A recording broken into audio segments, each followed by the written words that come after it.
Halo semuanya, pernah kepikiran nggak gimana cara paling efektif buat bikin siswa kita pede ngomong bahasa baru? Nah, kali ini kita akan bedah tuntas salah satu senjata rahasia para pengajar bahasa, speaking games atau permainan berbicara. Ini bukan cuma soal seru-seruan loh, tapi sebuah strategi pedagogis yang mendalam untuk membangun kefasihan dan, yang paling penting, kepercayaan diri. Yo, kita mulai dari akar masalahnya dulu. Coba deh kita renungkan, baik sebagai pengajar atau mungkin sebagai pembelajar juga. Kenapa ya? Ngomong itu rasanya jauh lebih bikin deg-degan dibanding baca atau nulis. Sebetulnya apa sih yang terjadi di kepala siswa kita pas mereka diminta buat bicara? Nah, ini dia nih analisisnya. Keren banget kan? Masalahnya itu bukan cuma satu, tapi 3 tekanan sekaligus yang datang barengan. Pertama, time pressure. Mereka harus jawab cepat, nggak bisa mikir lama-lama. Kedua, spontanitas. Mereka dituntut buat langsung merangkai pikiran jadi ucapan. Dan yang ketiga, kecemasan performa, alias takut salah di depan teman-temannya. Kombinasi ketiganya inilah yang ngebangun tembok besar yang susah banget ditembus. Terus gimana dong cara kita sebagai pengajar buat ngeruntuhin tembok ini? Nah, solusinya tuh sering dianggap sepele, padahal kekuatannya luar biasa. Jawabannya adalah permainan. Jadi, kuncinya tuh di sini nih. Permainan itu pinter banget mengalihkan fokus siswa. Dari yang tadinya mikir, aduh nanti salah ngomong, jadi fokus ke gimana caranya menangin game ini.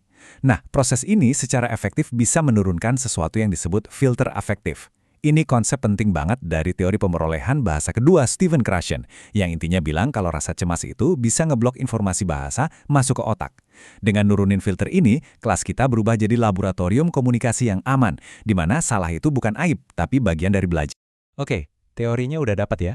Sekarang, gimana praktiknya di kelas? Yuk, kita bedah 4 permainan spesifik, lengkap sama panduan langkah-langkahnya.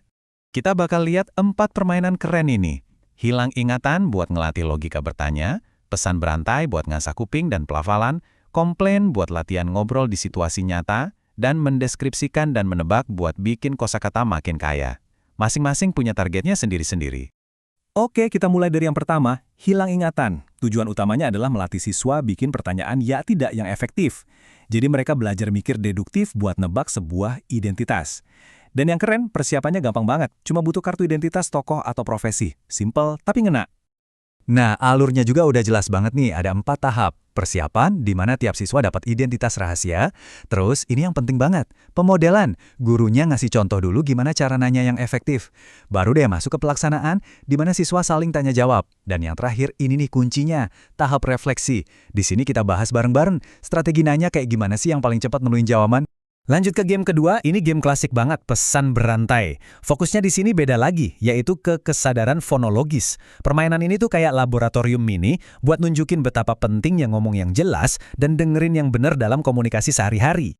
Prosedurnya simple, tapi pembelajarannya dalam. Pesan dibisikin dari satu orang ke orang lain.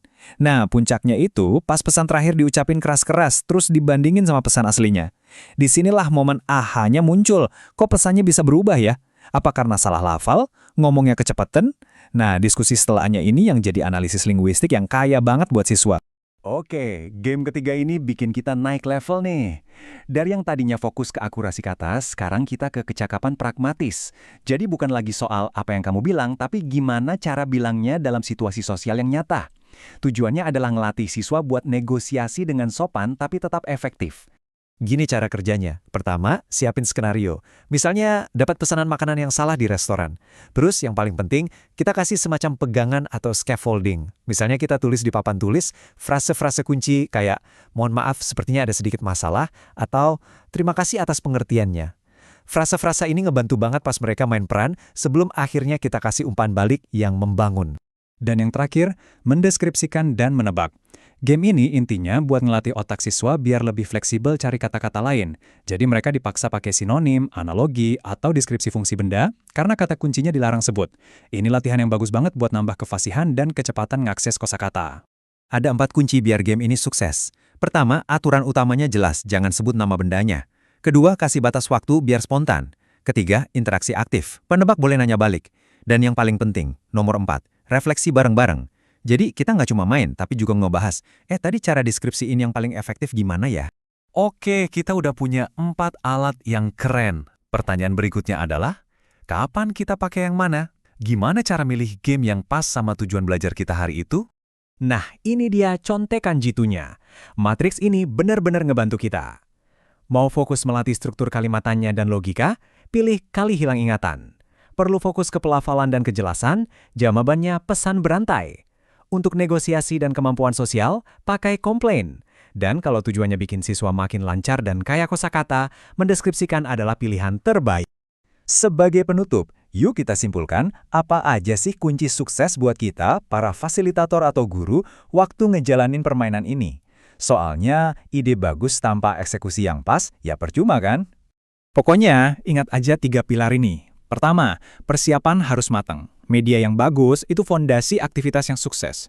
Kedua, kasih contoh yang jelas. Siswa itu belajar dari melihat, bukan cuma dengerin instruksi. Dan ketiga, yang paling krusial, refleksi terbimbing. Disinilah proses belajar yang sesungguhnya terjadi, saat siswa mulai mikirin cara berpikir dan strategi komunikasi yang mereka pakai. Dan pada akhirnya, inilah perubahan besar yang kita harapkan. Permainan berbicara itu bukan sekedar pengisi waktu luang.